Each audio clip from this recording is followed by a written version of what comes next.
You are listening to the Overthinker's Guide to Joy, episode 35.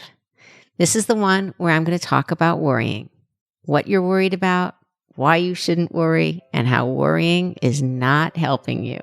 Let's dive in.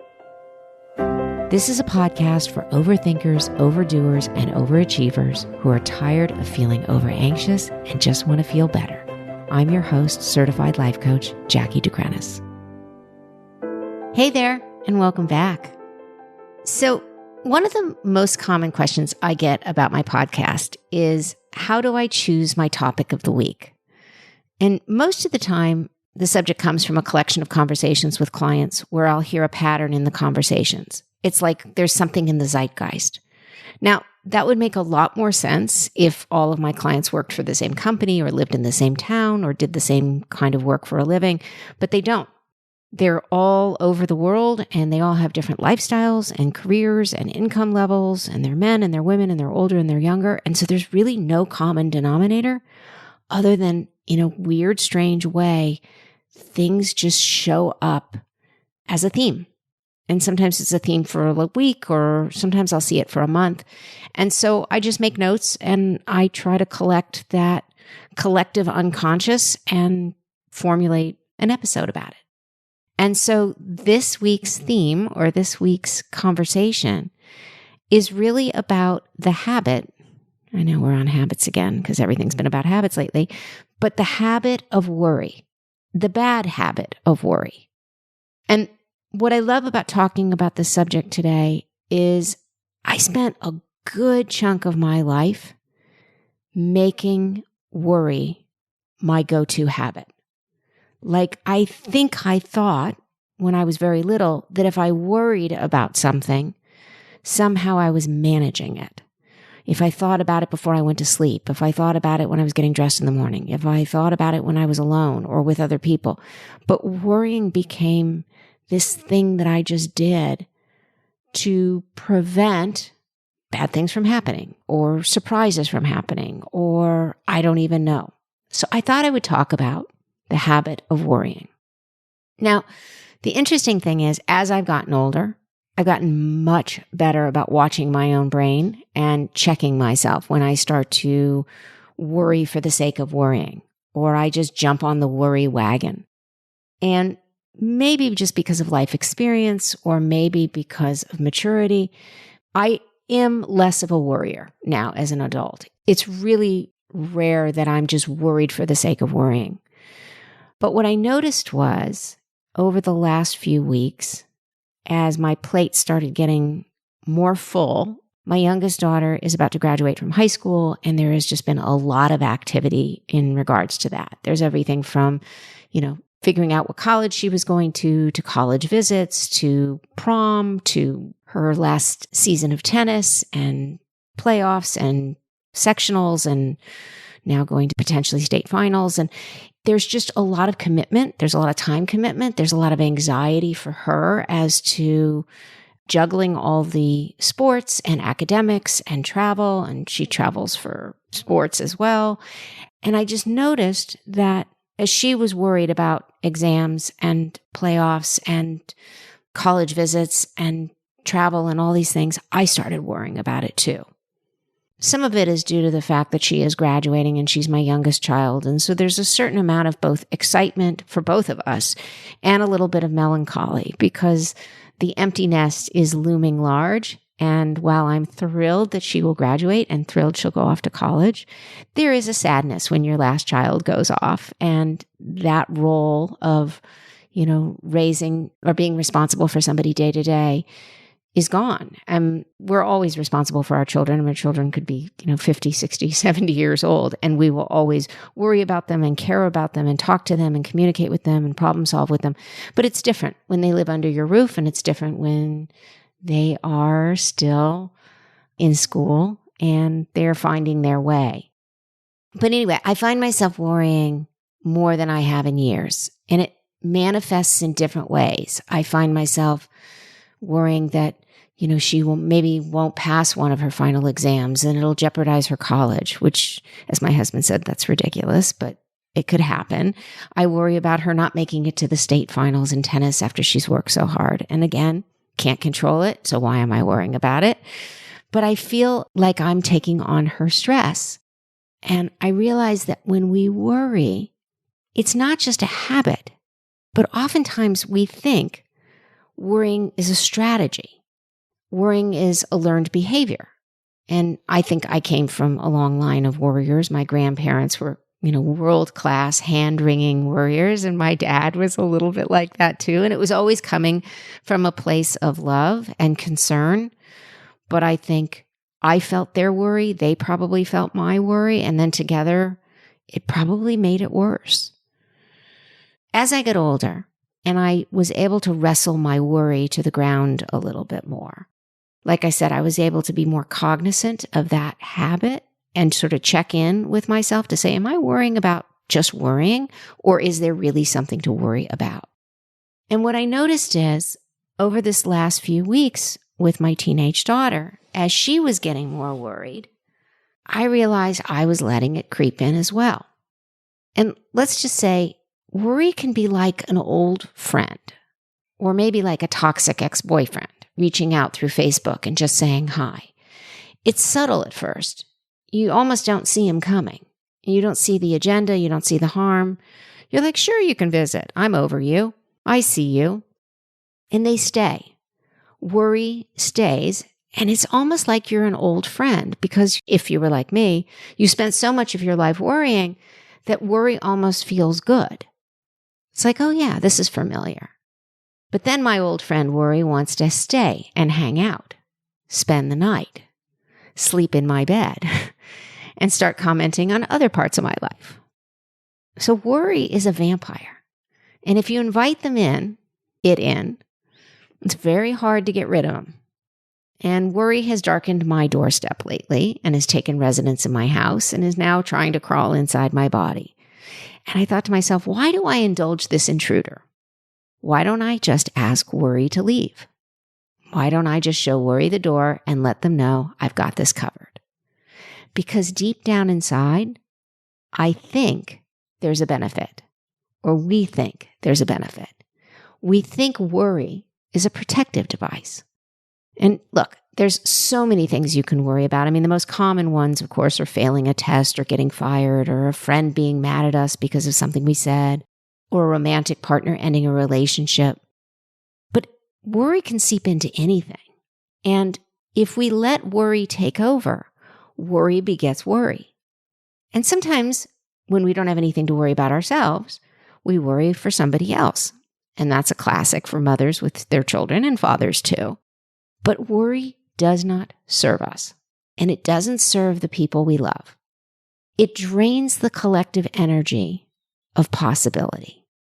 When we worry, we rob ourselves from the present because we're not seeing the beautiful flowers. We're not listening to the birds singing. We're not hearing the ocean. We're not smelling the great smells of spring.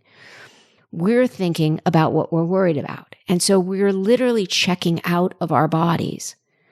And then we're checking out from the conversations we're having, or we're checking out from our loved ones who are waiting for us to respond to something or need our attention. So we rob ourselves of the present moment, and we rob everybody around us. And like I said, worry is contagious. The more we worry, the more we infect others. So how do we stop the runaway train of worry? Well, physical activity is actually one of the best ways to break the worry cycle. Going outside and playing. You can also go inside and play, but playing is different for everyone. For some people, it's swimming or jumping in the ocean, taking a walk in nature, riding a bike, dancing. For me, playing is usually tennis or pickleball. But just playing, having fun, even if that's playing in the dirt in your garden or playing with clay or doing something artistic, but using another part of your brain to distract you. Another great distraction is having lunch with a friend or dinner. When we're alone, worry tends to creep in a little louder, and worry seems to feed off silence, and our brain loves to entertain a worrisome thought over and over.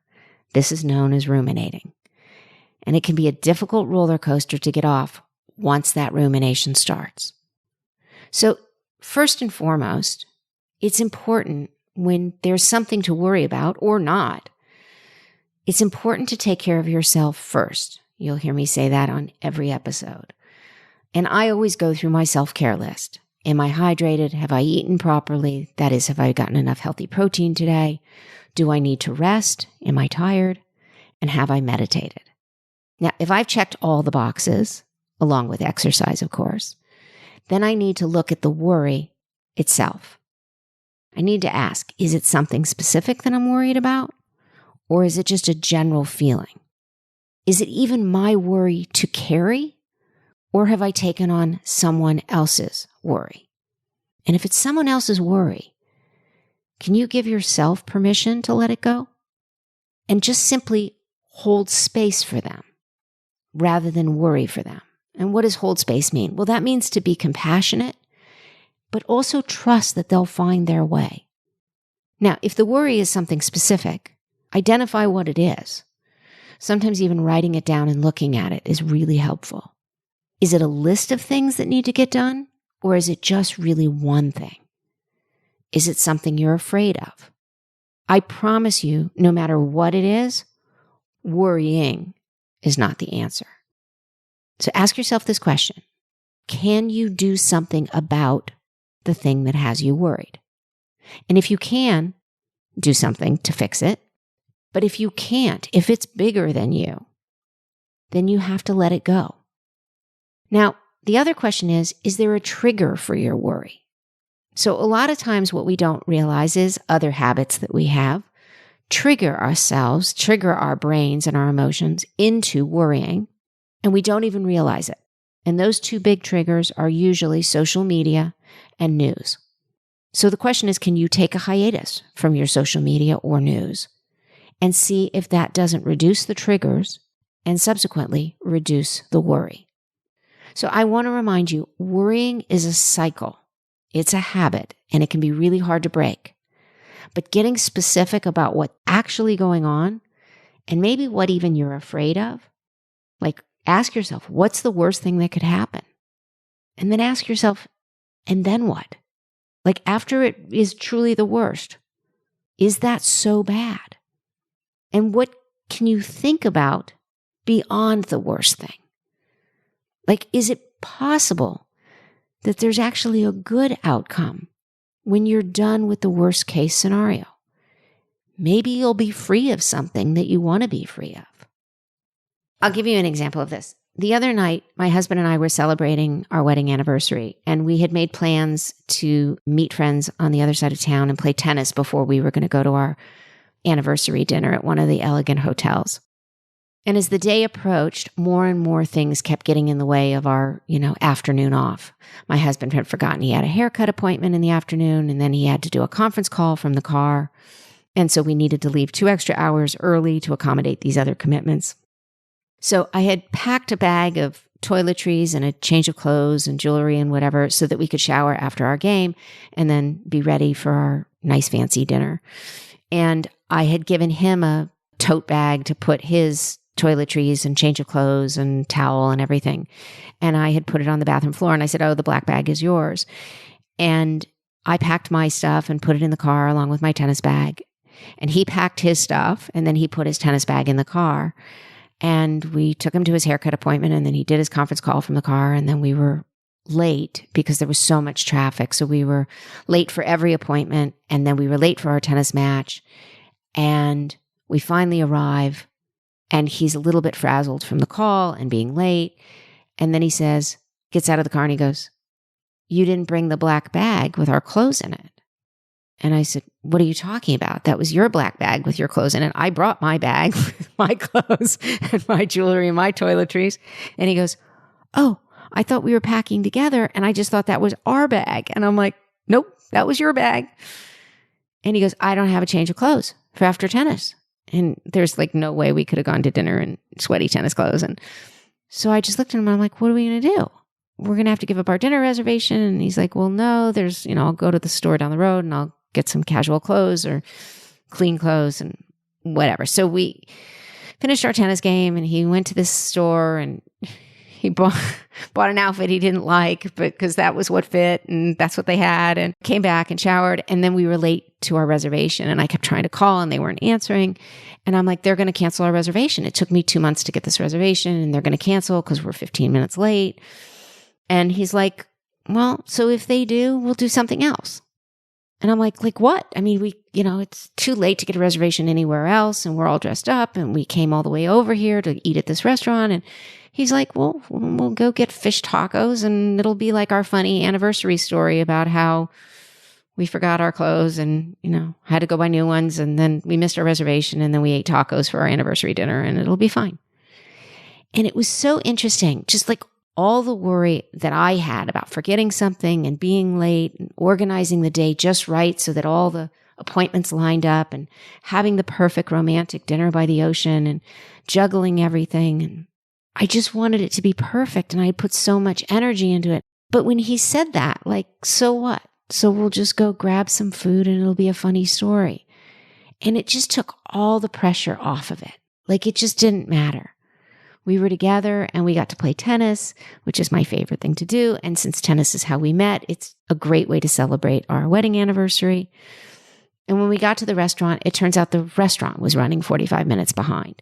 So we went to the hotel bar and had 2 of the most expensive cocktails I've ever had in my life. We didn't see the menu with the prices. And we just laughed about that too, because the cocktails weren't even very good. And between him having to buy a new outfit and these 2 drinks that we bought to kill time because the restaurant was running behind, it ended up being kind of a very expensive evening. But even that was sort of silly and funny and laughable. And when we finally did sit down to the table an hour later, and the food was excellent and the setting was beautiful, and we laughed and we shared our appreciation of our journey thus far and just the whole day and how it really had a nice ending. But the reason it was okay was because we took the worry out of the situation. We accepted that we were running late and that we were missing his clothes and we might get our reservation canceled, and we spent too much money on drinks, and he bought an outfit he didn't like, but it just didn't matter in the end. It was a series of mistakes, but it was fun and it was funny, and we were together, and I'll probably always remember this anniversary. So my question for you is, what are you worrying about right now that might just be fine if you stopped worrying about it being perfect? Or even if you accepted that it'll be a disaster, but it still might be okay because it might make a great story later on.